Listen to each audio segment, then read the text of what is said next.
Yes, sir. What's good, YouTube? It's your boy RegDolla. Welcome back to the GOATED MYNBA series. And as you can tell by the thumbnail, you already know who went number one in the draft. So without further ado, let's go through the results right now. And with the number one pick, was there any doubt that was going to be Reggie Mack? The consensus number one pick, coming off winning the most outstanding player and leading Duke to national champion, is Reggie Mack, man. Reggie Mack is supposed to be the guy to change the franchise.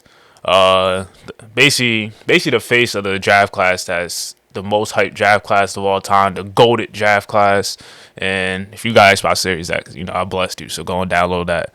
But Reggie Mack went number one. It was an obvious answer because they needed that guy. Sacramento has missed the playoffs for 19 consecutive years, and hopefully Reggie Mack could lead them out that drought. But number two, I think this was a pretty obvious pick. It was Rich Mack.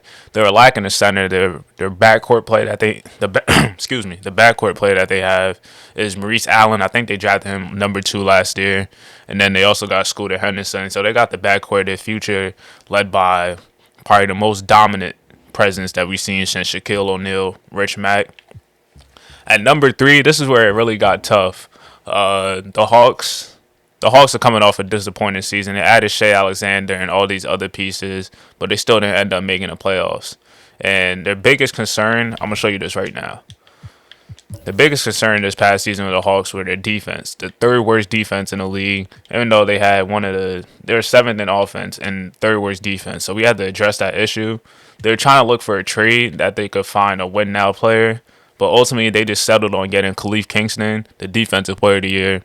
And hopefully he could come out of the gate and make an impactful presence. If not, they could end up trading him away for a player down the road. Number four, I think this is another no-brainer pick. Jabari Mack went forward to the Orlando Magic. They needed a elite go-to scorer. They had Johnny Davis. He came off winning Most Improved. And let's look at the rest of the roster. Victor Wembanyama is not a go-to option.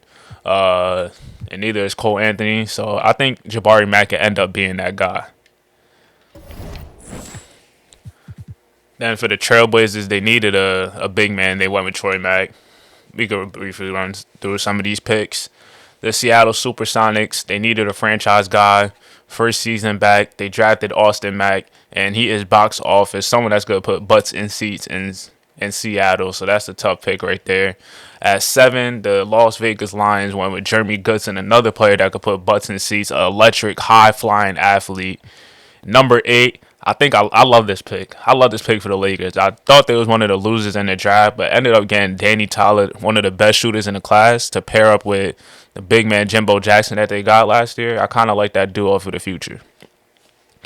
And I think this is probably like one of the toughest picks for the Lakers because they're down to either Danny Tyler and Reese Davis, but they settled with Danny Tyler. But Mo Davis going to OKC, and that was kind of a hard pick because OKC has so much young talent, so they didn't know where they wanted to go, but they ultimately decided on the best player available, which was Mo Davis. And also, he could end up possibly replacing Nick Smith because he's kind of been a disappointment his first 2 years, especially efficiency-wise. Hasn't been able to figure it out all the way. So Mo Davis could end up taking that spot.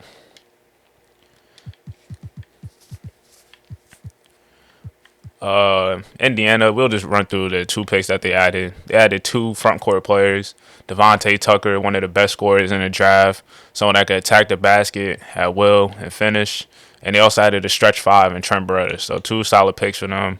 Jay Anthony going to the San Antonio Spurs. And the thought process for this pick, let's look at San Antonio's roster. They have Jaden Ivey at the 1 right now, but we're most likely going to push him to the 2. So he could just feel comfortable just playing off ball, getting off the catch off Jay. Oh my, wait, hold up. I ain't really just think about this. The fast break between Jay and Jaden Ivey is going to be electric.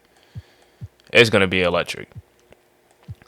Jay grabbing the board and you see Jaden Ivey running full speed, getting ahead of steam. Oh my God. Look out for the San Antonio Spurs squad. It's probably going to be one of the most exciting Spurs teams that we probably ever seen.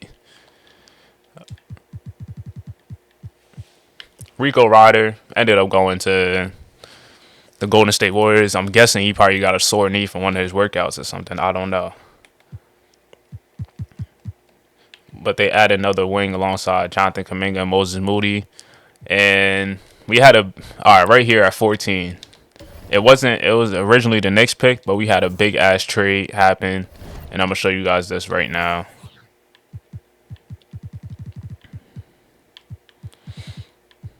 All right, right here. This is the biggest trade of draft night. Donovan Mitchell got traded to the New York Knicks for 3 first-round picks, all unprotected first-round picks. Cam Reddish, Obi Toppin, and Romeo Houston.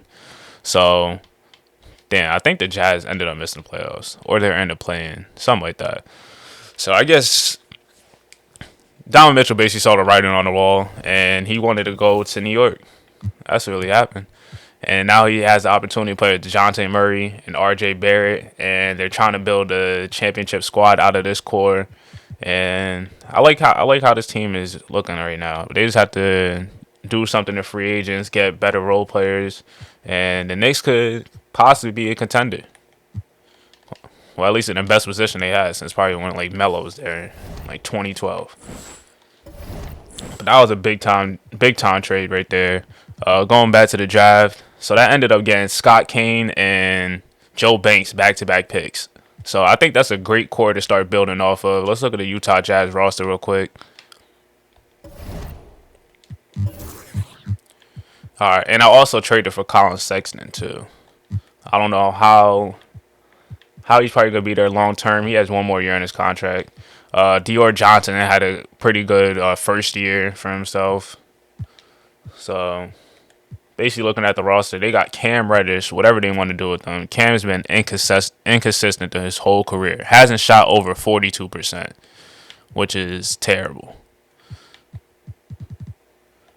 He has the aesthetics to him, but he doesn't have the production. Scott Kane, Joe Banks, Josh Hart still. They got Joe Harris, Jeremy Grant. I think Rudy Gobert is most likely going to be expendable. And one thing I was looking at for the Hawks was probably trading Rudy Gobert for Khalif Kingston, but I don't know how. I didn't know like if I wanted to go in that direction for the Hawks. Maybe down the road, depending on how he does in the beginning of the season.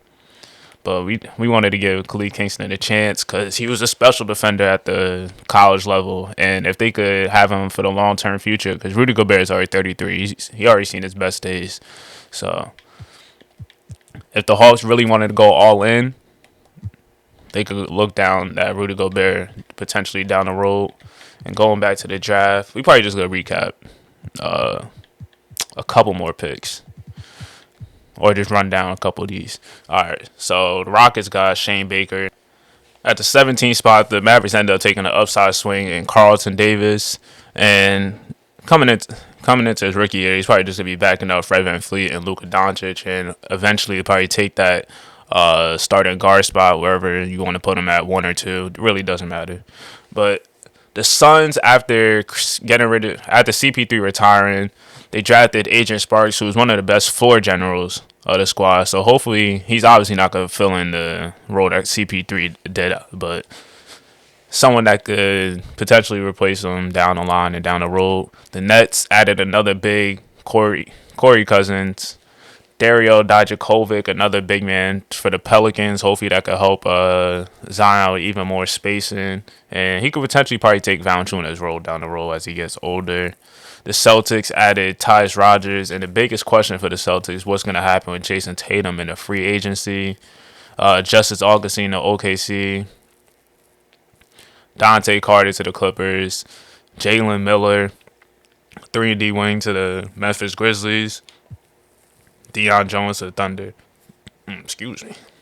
Deshaun Ross to the Miami Heat. Added more scoring to the Heat squad that they need. The Spurs get Isaiah Blackman. Cam Ramirez to the Pistons. Clay Hooper to the Cavs. Lakers got Moses Johnson. Jalen Miller to the Knicks. Not the Knicks. The Magic. And the last pick in the first round was Jordan Evans. And this is basically the whole second round. I don't know how much we really need to get into that. But to recap everything for each team, I'll just run through the players that they got. So Scott Kane, Joe Banks, and Dave Wilson. Uh, the Kings ended up with 4 players: Reggie Mack, Milo Nikolic, Matt Adams, J.J. Kane. Damn, is there really a point of getting into all this? I'll just briefly just go straight through. We can talk about the biggest winners, actually. Obviously, the biggest winners is the Sacramento Kings, the Wizards, the Sonics. What other teams? Well, there's so much talent in this draft. There's a lot of winners. But anyway, I think I'm going to leave it off right here. And then the next episode, we're going to recap free agency and take a look at the rosters. And after we get through free agency, we got to go into Summer League. Then from Summer League, we could finally get into the season. So it's your boy, RegDolla. Leave a like, hit the subscribe button, and lock in with me because it's about to be a great series. You heard me? I'm out of here.